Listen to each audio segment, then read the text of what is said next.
Well, hey there. I just want to do a quick video today. While we were gone over Memorial, we suffered some pest damage. We weren't here to kind of check on it every single day. And so we did get some bugs in some of our veggies, and we were able to take the wall of waters off. So today I just want to do some really quick video, tell you what you can do if you do suffer pest damage, a couple of my favorite ways to avoid it, and not introduce, a lot of chemicals or things that are going to hurt pollinators as well. And hopefully we may have a guest appearance by our new little yard mates here. We have 4 baby killdeer that were born while we were gone, and they are so cute. So let's jump into it.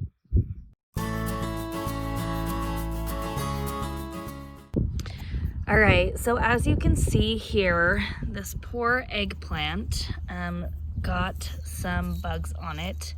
They've eaten the foliage.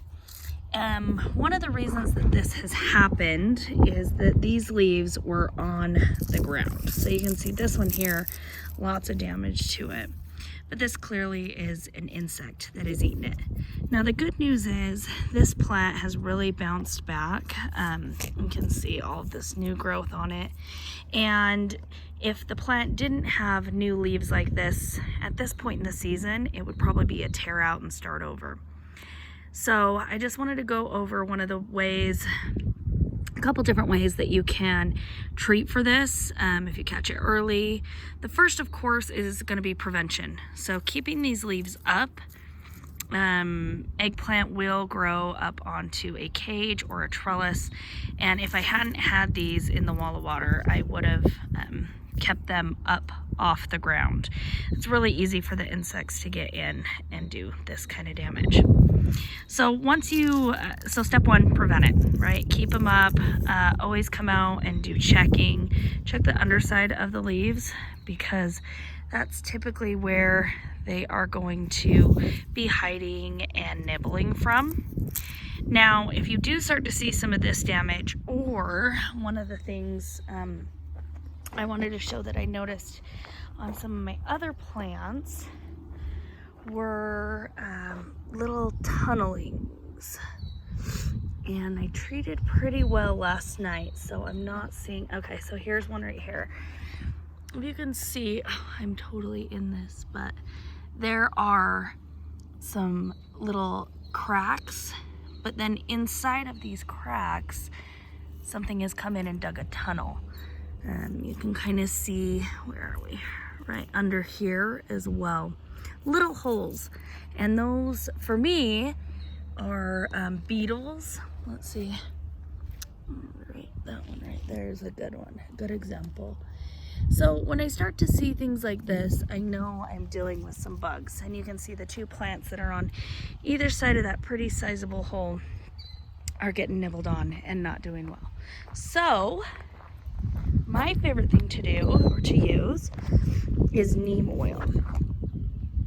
Okay, and I really like this because it has multiple uses. This is good for different types of insects. It's also what I used and started using inside when I had suspect of root rot. So this is the spray kind. You can kind of see that here. And then I just buy the refill, because my husband knows how to, mix that stuff, and he knows how to keep it mixed at the right proportions, because you mix it at different levels in order for what you're treating. Okay, so we did come out yesterday and do a pretty good spray on everything, but I wanted to show you, since this is very damaged and I do have all this new growth, I'm going to prune it off. This is going to, much like people, if I have a plant that has damage on it, the plant is going to continue to send nutrients and try to heal that damaged area. And so if I, see right there's a little spider even. So if I actually just cut that damaged area off, instead of trying to heal or amend, what the plant is then going to do is focus on that new growth. And because this poor guy literally just saw a small, either a spider mite or an actual small red spider on here, I'm just gonna give that a little spritz really quick. So this is the other eggplant that I have here in my garden. Same thing. It got a little bit of damage, but you can see there is some new growth coming in. And so I just want to cut back, especially these really damaged areas, and see if I can't get this guy back to feeling good. Notice, yeah, there's dirt on here. So these are gonna have to be caged up here really quick, so that they don't continue to sustain this type of damage. Another product that you could use is called diatomaceous earth. And so diatomaceous earth is basically, kind of looks like a powder to us, but what you can do is you can spread that around the plants. You can actually put it on the plants.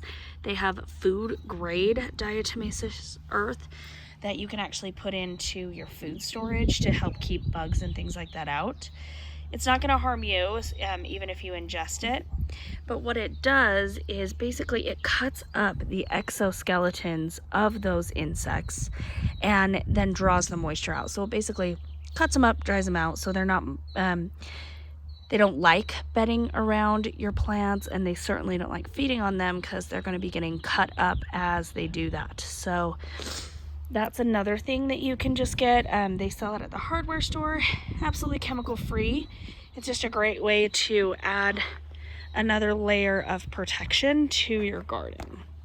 So down here, you'll notice this damage was actually caused, we had this inside one of those little milk crates and it just got too big for it. Had it been in one of those other, wall of waters or larger type coverings, it would have been totally fine. See these edges, poor thing. But I mean, look at the size difference. That's something that I really want to illustrate really quick. Is this is a pepper that was planted straight out into the garden, and this big guy and this one were they are also peppers, but they were planted in the wall of waters.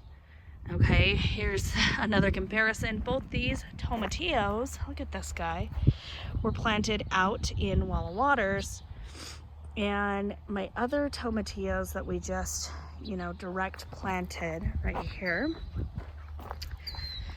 are this big. Okay, that's also tomatillos. The wall of waters are super simple. Here are tubes that go all the way around. So you fill this up with water, you open up the base and set it around your plant. So once it's full of water, it will actually hold itself up. What's great about using the wall of waters is it really extends your season. Where I'm at in what you would consider northern Utah, it takes a long time for it to get warm. Sometimes we'll get a snap cold freeze as well, and so this really extends the season so that you can actually grow more in the growing window that we have. So another note, back here along the fence today, I gotta go pick out some trees. It is my birthday, and my husband said, "What do you want for your birthday?" So I said fruit trees. So we are gonna go and get some fruit trees. So exciting.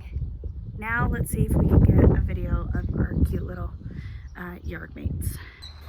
Okay, so I don't want to get too close because I don't want to freak Mama Bird out. But can you guys see them? They're kind of running across the yard. And where'd the other ones go? Oh, these poor guys are like out here. Come on, go back to Mama. So here are the little baby killdeer. Can you see them? Oh my goodness, they're so tiny. Let's see if they get over here by Mom. And you can see how big Mom is compared to them. So we came home and there were 4 of them. There's still 4 of them. I was worried about the cat being out, my little murderer, but they are super cute, and I kept the cat in the house much to his disdain yesterday.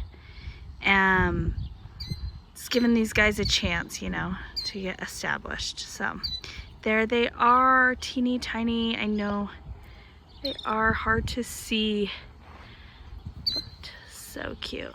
New little neighbors here in the backyard. And then these posts are where my trees are gonna go. So that'll be exciting, and can't wait to show you guys that. So the backyard's really coming together. I feel like it's starting to green up. It doesn't feel so much like a desolate desert out here anymore. We still have a lot of work to do, but one of the biggest things I wanted to show and why I started doing this channel is you don't need like $1 million to start on a garden or to start doing some of this stuff, to get things set up to grow your own food. And of course we're doing it little by little as we go, and for the next, you know, birthday and Mother's Day and all those things, I'm sure I'll be getting plants and stuff for the backyard. But hey, I wouldn't trade it for the world. We're loving every minute and so excited to see where everything takes us.